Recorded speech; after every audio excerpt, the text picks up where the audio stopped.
大家好，我是超子。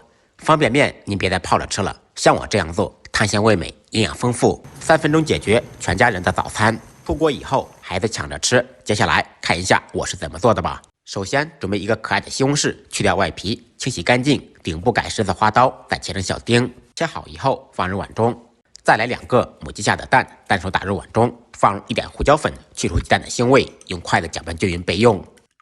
小料准备2-3粒大蒜，趁其不备，切成薄片。大葱切成葱花，切好以后一同放入碗中。调煎好的再放2根火腿肠，切成稍微厚一点的厚片。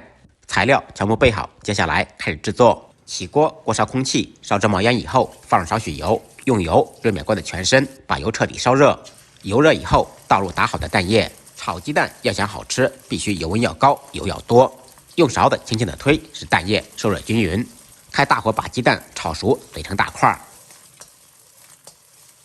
炒好以后，倒出控油备用。另起锅放少许油，先把油烧热。油热以后，放入蒜片、葱花，爆出香味。炒小料时开小火，防止把小料炒糊。小料炒香以后，放入西红柿。这个时候改开中火，尽可能的把西红柿炒出汤汁。期间烹入一点生抽，沿锅边淋入，提鲜提味。继续简单翻炒8来2下，西红柿炒出汤汁以后，加入清水，然后放入买泡面赠的酱包、料包和蔬菜包。喜欢吃原味的可以加入盐、味精、胡椒粉来调味，代替料包。开大火烧开锅，开锅以后放入面饼，也可以放普通的新鲜面条。开中火煮2分钟，把面条煮熟煮透。2分钟以后，放入自己喜欢吃的蔬菜、火腿肠，炒好控油的鸡蛋。